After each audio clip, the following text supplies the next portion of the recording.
Well, it's been almost 3 months since these 11 plants showed up at my door, so I figured it's about time to check in and see how they're doing. So join me with a tasty beverage of your choice close to hand while we check in with 11 Hoyas.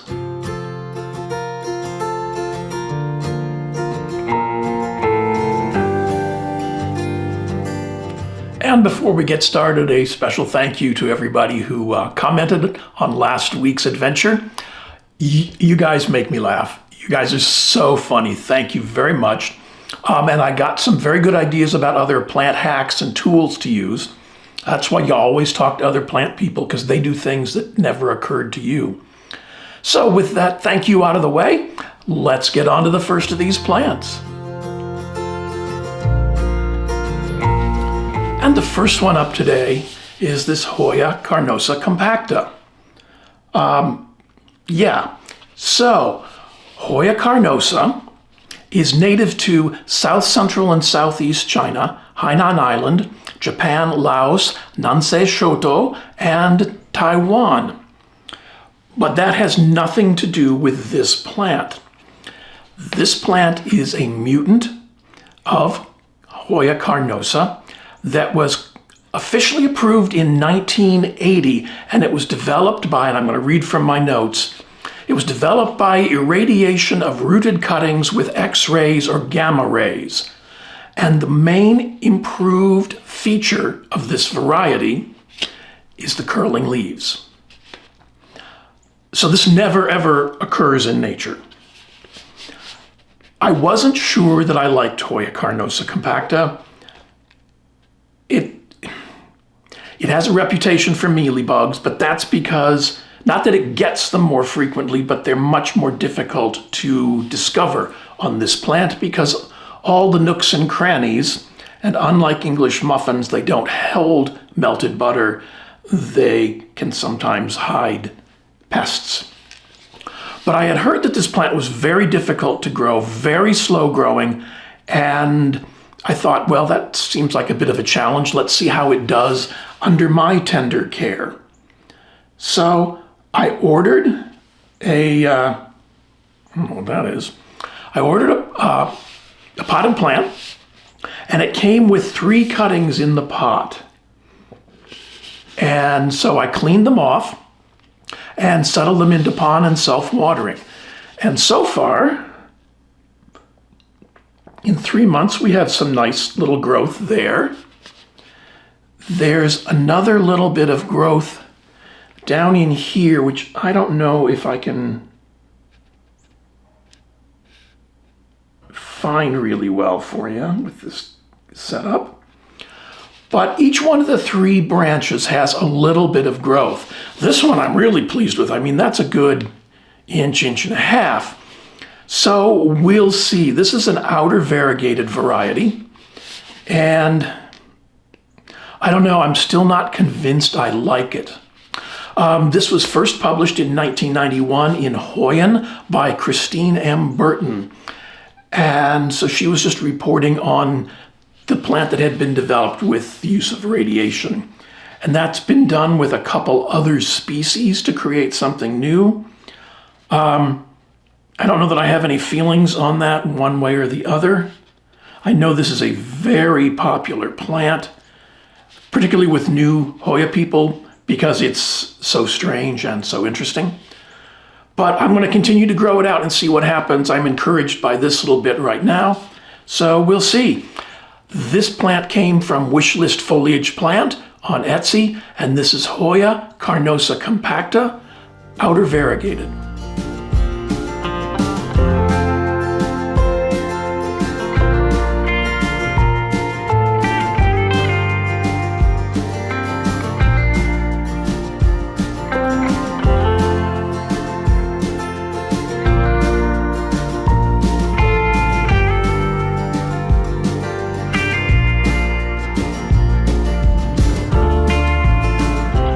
And my next little buddy up is this Hoya occultata. Now, Hoya occultata is native to the Mamasa and Arale areas of Sulawesi. It was first collected in 2020 and published in that same year, 2020, in Annales Botanici Fenici by Sri Rahayu and Michaela Rhoda. And this one's been doing okay. I think I probably have a photo of what it looked like when it first showed up, so I'll put that over here. It's got a peduncle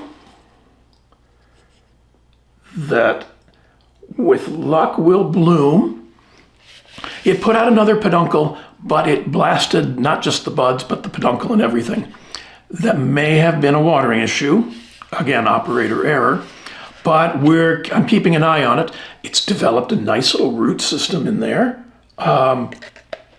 So that's very cool. I'm keeping it down with my other thin-leafed Hoyas in the same kind of light fallout in front of this grow shelf, which you can't see, of course.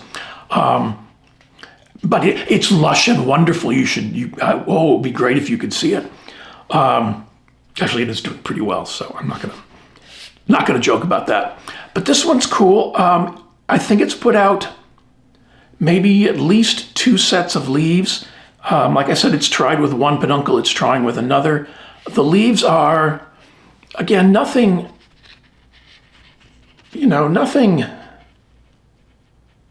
I gotta cover me and show, there we go. Nothing staggering. There's little bits of splash. They're very soft. Even the older leaves are fairly flexible. But I wanted this one for a while, and there was some confusion. I ordered what I thought was occultata and what the seller thought was occultata, and it turned out to be decipule, which it lives near down here, and decipule's doing great. My goodness, that thing just blooms a lot. I was worried about that one. We'll talk about that on another time. But this one's been doing well. I'm interested to see it bloom, and we'll carry on. So doing well for 3 months. Again, this came from the Plants Are Life shop on Etsy, and this is Hoya occultata.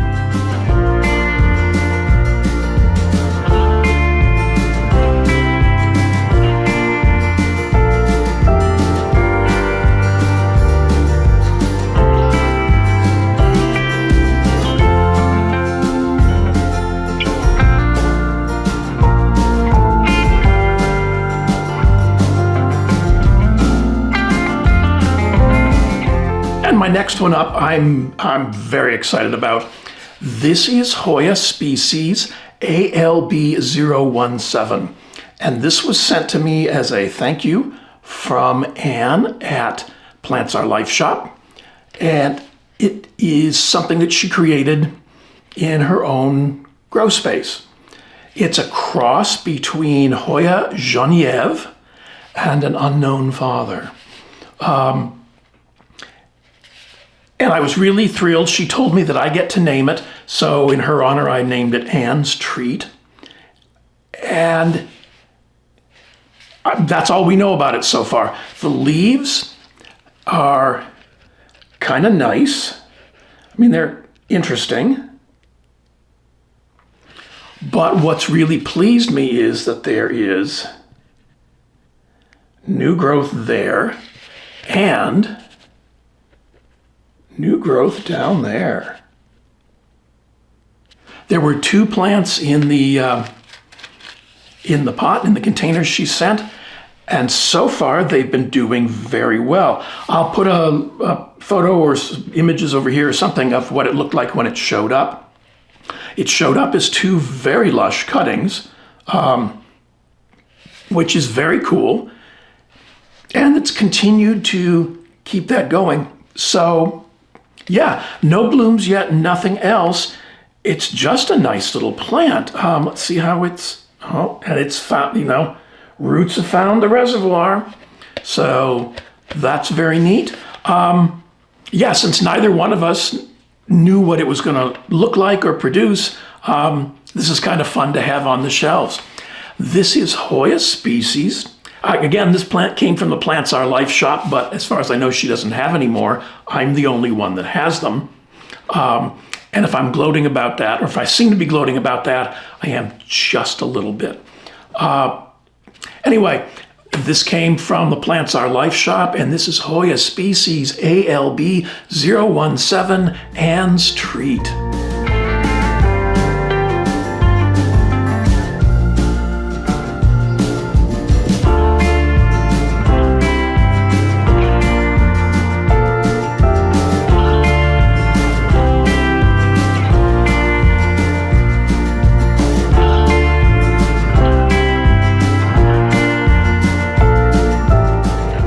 The next adventure is this Hoya coriacea. Now this was sent from Hoya Treasures as a thank you cutting. It is a reverted coriacea silver. And I'm fine with that. It showed up with these 4 little leaves down here. And I thought, well, that's neat. That's very cool. And then it produced these, which are very neat and very cool, but are more than twice the size of the leaves it came with. And it produced this vine. And I don't want to mess with it too much, but there's new leaves there. And there's leaves up here. And all that means is that I'm going to have to find a trellis for this really quick. Now, Hoya coriacea is native to Borneo, to Kalimantan and Sabah, Java, peninsular Malaysia, Maluku, the Philippines, Singapore, Sumatra, and Thailand. And the note on the herbarium sheet says Malaya, so that may be where it was first discovered. It was published in 1826-1827 in Bijdragen tot de Flora van Nederlandische Indie. Nederlandische Indie, Contributions to the Flora of the Dutch East Indies by Carl Ludwig von Blume.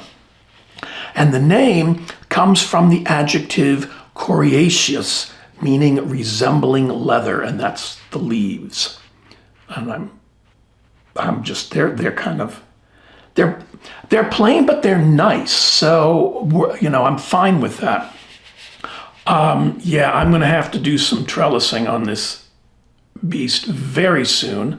I hope that's a good 8 inches of internodal spacing. I hope that's not what it does. If some of you have a coriacea, let me know.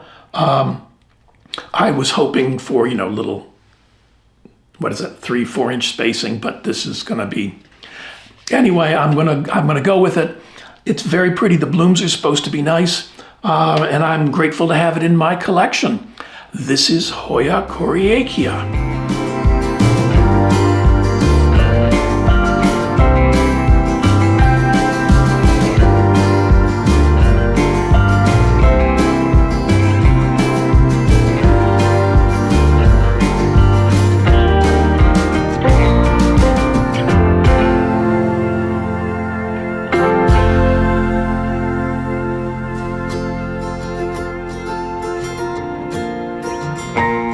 And my next little friend we're checking on is this Hoya medusa. Now, Hoya medusa is native to the Cagayan province of Luzon Island in the Philippines. And it was found on Mount Ketikeo or Cetiseo, I don't know which, at a height of 500 to 1,000 meters.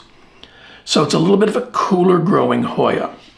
It's also, I would call it a thin-leafed Hoya, but the leaves are firm. They're not terribly thick, but they're not flexible like some of the other ones we looked at. This one, I have my fingers crossed about it. I think I'll put a picture over here. I'm pretty sure I have one of what it looked like when it first arrived. I think it's dropped a couple of leaves, and then it put out a bit of new growth. And it just dropped a leaf the other day, and I was a bit concerned. The new leaves remind me a bit of Iris Marie. They come in with a little bit of bronzish color to them, but that could be that I have it under too much light and need to find another location for it, which happens. Let's see what's going on. Yeah, it has started to found the bottom of the pot. It hasn't gotten into the reservoir yet, so that may make the difference. Usually when they find the reservoir, or they find either the wick or the reservoir, and these roots are not coming out at the wick. So when we get a little bit more growth on those, this thing will probably take off. It was collected in 2002 and published in 2023 in Phytokeys. And it was published by, and I need to read off my notes, Miguel de Leon, Derek Cabactulan, Rio de Cuerdo, and Michaela Rhoda. And the name comes from, and again, I'm going to read the quote from my notes. The specific epithet refers to the serpentine processes of the inner corona, reminiscent of the snake headdress of Medusa in Greek mythology. So what that means is in the middle of the blooms, there's a little twisting mass that looks like Medusa's headdress of snakes. I haven't seen it yet. I'm taking their word for it. Still, Michaela, you haven't called, you haven't write. What'd I do? Yeah, so this is really cool. I want this to grow and bloom for me. I think the blooms sound really nice. It's doing well, you know, nothing fancy, nothing elaborate, or, you know, just nice green leaves. So we're gonna roll with it. This one came from Hoya Treasures, and this is Hoya Medusa.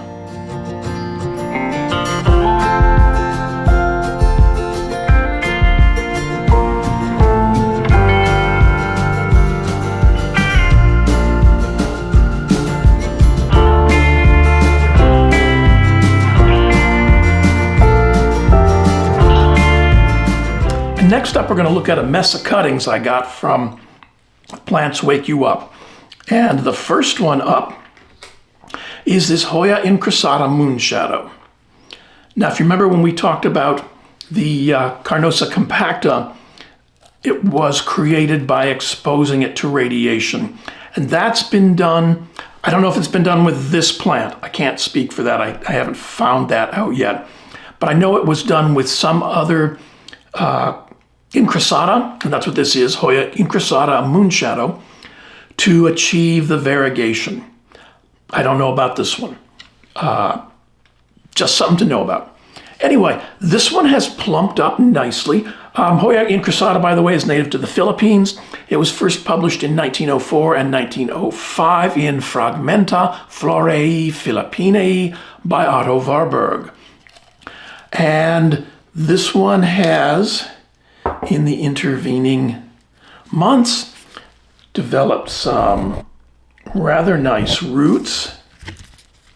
So, yeah, it's time to move it to its, I'd say forever home, but you know, we'll see. To a larger pot. It's going to stay in pond and self-watering, and that means I have to order some more pots and pond because I am just about out. The leaves are gorgeous. I mean, that's really, really pretty.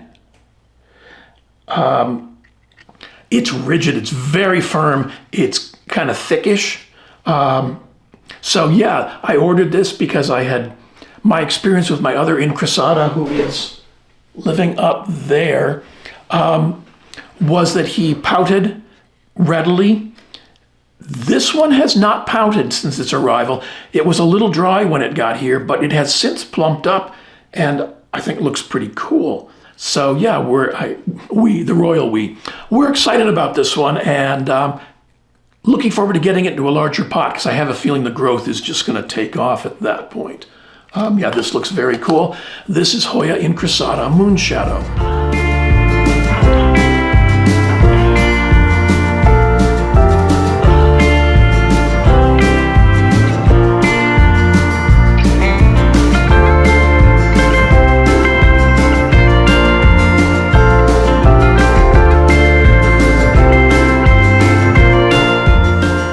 Next up is my Hoya lobbii.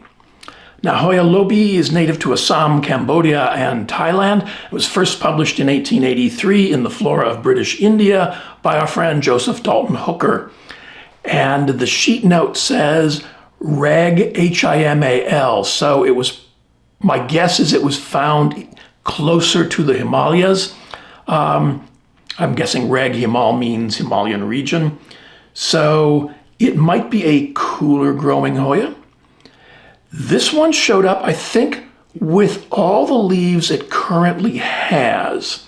I'll put a photo over here. But, well, this leaf is just very interesting because it's a pair of leaves that decided not to divide. Stuff happens. Hoya gonna do what Hoya gonna do. This one has some really neat splashing in it, and the splashing is pink. Perhaps because it's been under too strong a light, so it again is going to be moved to a lower light situation. The veins on these leaves are just beautiful. They're very, very pretty. And the blooms on this are supposed to be very pretty too. So,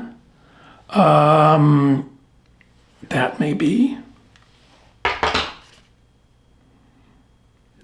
be a little bit of a growth point. I don't know if I can get it to focus for you. I'll put a still in the center there because there's a drop of moisture on it. So I'm hoping that it's going to grow for me. I was looking for this one and Plants Wake You Up had it, and so I jumped all over it. Yeah, nothing else to report on this other than it's got some decent roots. You know, they're coming out the bottom, so it's definitely time for an up pot, you know, moving into a long-term home. And as soon as I get some more pots and pond, we'll take care of that. Hopefully I'll order them. Remember to order them tomorrow. That was, you know, notice the use of the word hopefully. I'll probably forget and it'll be a couple of days and then I'll really need them. So anyway, again, this came from Plants Wake You Up, and this is Hoya lobbii.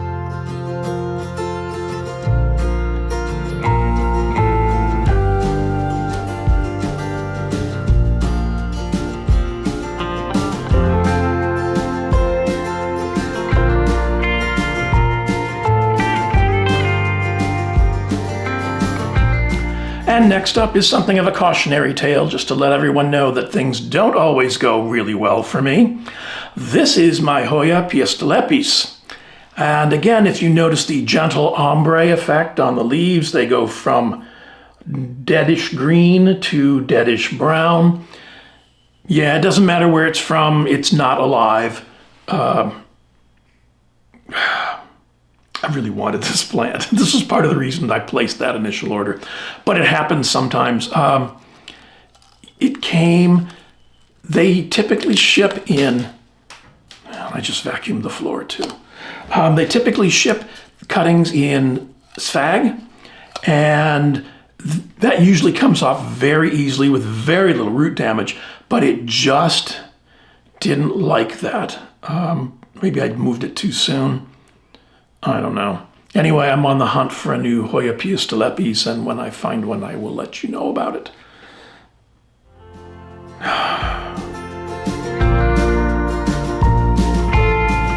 And next up, we have a bunch of Mike Bernardo crosses.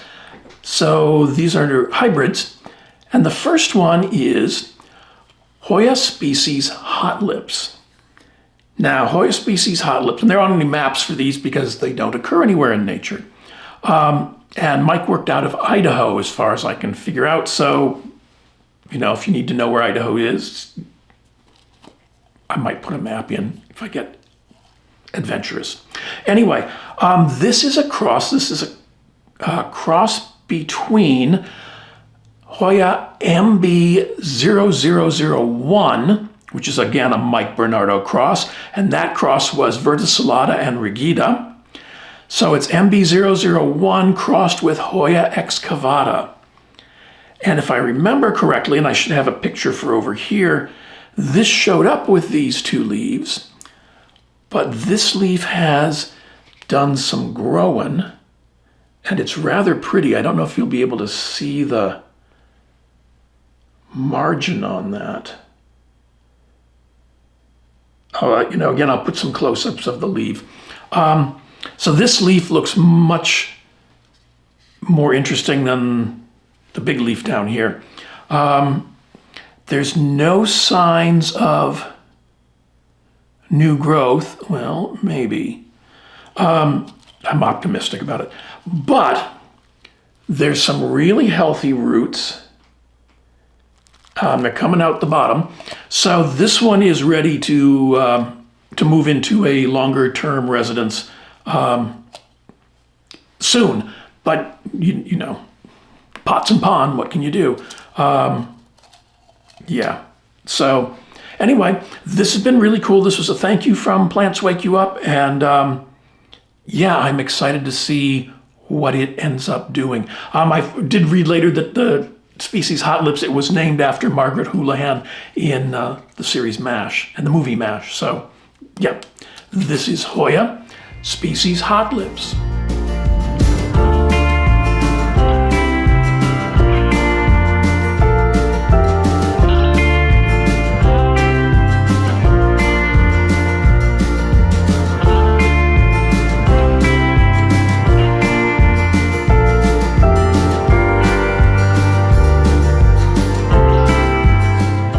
Next we have another Mark Bernardo clone. This is Hoya species 1414. Now this is a cross of Hoya Christine, and Christine was a cross of Subquintuplonervis and Pottsii. So this is Christine crossed with Hoya aldrichi. And this is turning into a rather pretty little plant. I like the margins on these leaves, and I can't remember what it had when it showed up. For some reason, I think these two leaves are new-ish. Maybe they were there and they've grown in more. There are what look like two little growth points down here. I like the round shape of this one. Trying to tip it so you can see the roundness without pouring water and pond everywhere. I've already had to clean up pond once today. I don't want to do it again. This one has done quite well in terms of rootage. So that's very neat. It's definitely ready to go into a forever home or a longer term care facility. And I'll probably have to cut it out of this pot, but I don't care. It's just a little plastic cup, so it's no huge loss. Yeah, this is really cool. Again, thanks to Plants Wake You Up. This was very nice, and I'm really liking those new leaves. I'm probably getting the margins because it was under fairly strong light, and I rearranged that shelf so the light's not as strong because my undulata is now getting tall. It's about to get really tall, and so it needed someplace else. And I'm looking at it, it lives over here now. The splashing was really, really pink, and I think it was just getting a little bit too much light. So I've moved it to a taller shelf setup with a lower light, and we'll see how it does, fingers crossed, because anyway, that was far more than you needed to know, but you'll understand my dilemmas. Anyway, this is Hoya species 1414.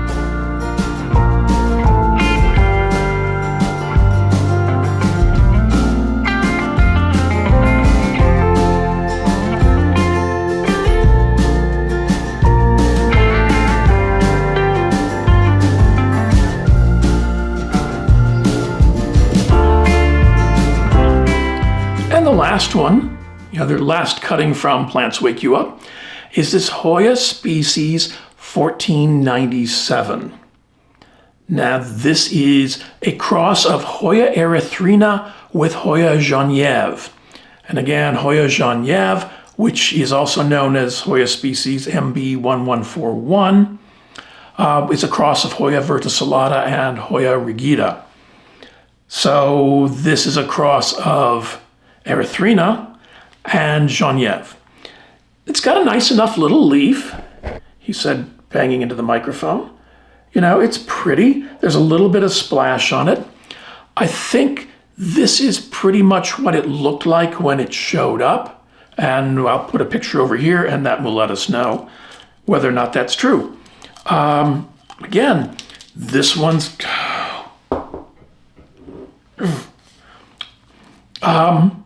I'd rather clean up pond than dirt, so okay. This one's developed a fairly nice little root system in there. Roots coming out the bottom, so it's definitely ready for a long-term care facility. Yeah, again, I'm curious to see what this produces. The leaves are very firm, kind of thick, a little bit of a margin on them. Yeah, I mean, I have a feeling when I put these cuttings into larger pots and I'm sometimes lax on my watering, so sometimes these don't get as much nutrient as they need. But when I put them into a self-watering pot, it'll probably work out a little bit better. Fingers crossed on that. Anyway, this is Hoya species 1497 from Plants Wake You Up.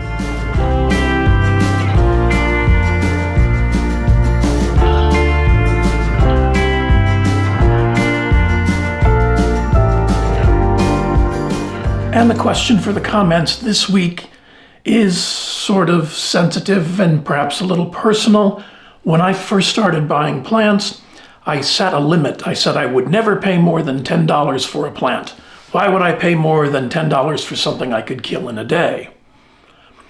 Well, then I found some other plants that I really wanted that were outside of that range, but they weren't too far outside. So I kind of upped that range to $20. Which got me into the range of that big plant company, you know, their hanging baskets. I was in that range then. And then I kind of went through this roof of that range. And so I have another range now of where I won't go. So my question is, do you have, and don't necessarily tell me what it is, because everyone's situation is going to be a little different, but do you have a range that's your target, that you won't go beyond this point for any plant or for, you know, a specific plant? It's like, I won't spend more than this, because I have that. I won't go further than this point. And it's not triple digits. I have never paid triple digits for a plant and won't.